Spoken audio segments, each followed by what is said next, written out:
Geneva, Kinshasa, 2 dying Ebola patients were spirited out of a Congo hospital by their relatives on motorcycles, then taken to a prayer meeting with 50 other people, potentially exposing them all to the deadly virus, a senior aid worker said Thursday. Both patients were vomiting and infectious and died hours after the prayer session in the river port city of Mbandaka Drive. Jean-Clement Cabral, emergency medical coordinator for Médecins Sans Frontières, Doctors Without Borders, said, Democratic Republic of Congo is racing to contain an outbreak of the disease, which spreads through contact with infected bodily fluids including vomit and sweat. The health ministry said late Thursday that a new case had been confirmed in the town of Bikoro, and another in the nearby village of Iboko, where the epidemic is thought to have started. This brought the total number of confirmed cases to 31, it said in a statement, out of 52 suspected cases. A healthcare worker displays an Ebola information leaflet for passengers at Ngobila Beach in Kinshasa, Democratic Republic of Congo, May 24, 2018. Congo's fight to rein in a deadly Ebola outbreak has authorities crossing the border to buy up available thermometers. 9th outbreak in Congo. Congo's 9th recorded outbreak of the disease is thought to have killed at least 22 people so far, according to government figures released Wednesday, fewer than the last estimate of 27, after some of those deaths turned out not to be Ebola.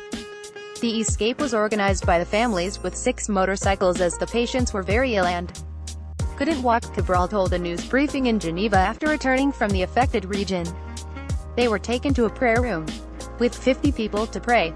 They were found at 2 in the morning, 1 of them dead and 1 was dying. So that's 50 to 60 contacts right there. The patients were in the active phase of the disease, vomiting.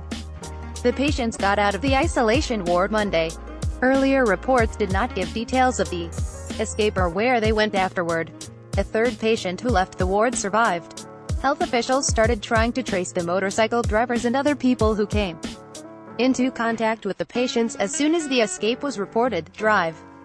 Peter Salama, head of emergency response at the World Health Organization, WHO, told Reuters on Thursday.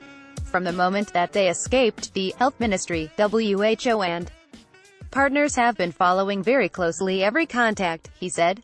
An ambulance carries the remains of an Ebola victim to a burial site in Mbandaka on May 22, 2018, in the Democratic Republic of Congo. Hard to predict, whose 3-month budget for the crisis has been doubled to $57 million. To carry out a complex operation in a remote, forested area, Salama said. All it takes is one sick person to travel down the Congo River, and we can have outbreaks seeded in many different locations. That can happen at any moment. It's very hard to predict, he said, referring to the river linking the trading hub of Mbandaka to the capital Kinshasa, whose population is 10 million. It is going to be at least weeks and more likely months before we get this outbreak fully under control, Salama said. There have been major advances in medical treatment of the virus since it ravaged West Africa in 2014 to 2016, including the use of an experimental vaccine to protect medical staff. But local skepticism about the dangers and the need to isolate infected patients continue to complicate efforts to contain it.